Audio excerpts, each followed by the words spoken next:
নাটোরে 4টি আসনে জমে উঠেছে ভোটের রাজনীতি। বিএনপি ও জামায়াত ইসলামীর প্রার্থীদের দৌড়ঝাঁপে সরগরম মাঠ। মনোনয়ন চাইবেন বিএনপির একাধিক নেতা, তবে একক প্রার্থী নিয়ে প্রচারে এগিয়ে জামায়াতের প্রার্থীরা। রাজশাহী বিভাগীয় প্রতিনিধি বদরুল হাসান লিটনের তথ্য ভিডিওতে ডেস্ক রিপোর্ট। শিয়া বাটার ও ভিটামিন ই সমৃদ্ধ লিলি হালাল বিউটি সোপ, তারুণ্যময় উজ্জ্বল ত্বকের জন্য। নির্বাচনের সম্ভাব্য সময় ফেব্রুয়ারি। প্রচারণা আর সাংগঠনিক কার্যক্রমে গতি এনেছেন বিএনপি ও জামায়াতের প্রার্থীরা। তবে বিএনপির মনোনয়ন প্রত্যাশী অন্তত 10 জন, বিপরীতে জামায়াতে ইসলামী আগেভাগে চূড়ান্ত করেছে তাদের 4 প্রার্থী।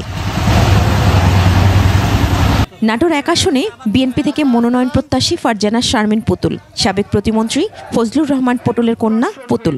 তারেক রহমানের ঘোষিত 31 দফা নিয়ে ছুটছেন ভোটারদের দাঁড়ে দাঁড়ে। এছাড়াও নাটোর 2 আসনে বিএনপির একক মনোনয়ন প্রত্যাশী রুহুল কুদ্দুস তালুকদার দুলু মাঠ পর্যায়ে চালাচ্ছেন উঠান বৈঠক ও গণসংযোগ। তবে নাটোর 3 ও 4 আসনে মনোনয়নের আশায় মাঠে নেমেছেন বিএনপির একাধিক নেতা। যদি আমাকে সে দায়িত্ব দেন, আমি নিষ্ঠার সাথে সততার সাথে সে দায়িত্ব পালন করব।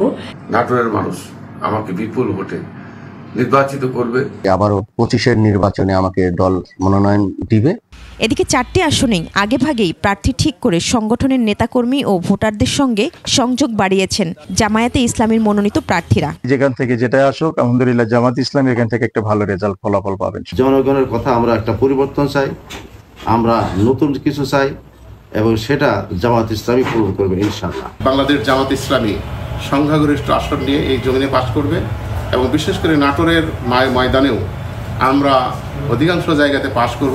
যারা জনগণের সঙ্গে থাকবেন তারাই হোক আগামী দিনের কর্ণধার, প্রত্যাশা সাধারণ ভোটারদের। আমরা চাই আগামী দিনে এমন একজন প্রার্থীকে যিনি আমাদের চলনবিলের পরিবেশ, প্রকৃতি এবং জীববৈচিত্র্যকে রক্ষা করে উন্নয়ন করবে। সৎ ব্যক্তি যারা, তারে আমি চাই আমাদের উন্নয়ন করবে, তাকে বাইসে দেখে শুনে ভোট দেব। নাটোরের 4 আসনেই নির্বাচনী মাঠে শুরু হয়েছে প্রচারের দৌড়ঝাঁপ। কে হাসবেন শেষ হাসি, তা জানতে অপেক্ষা আরও কয়েক মাস।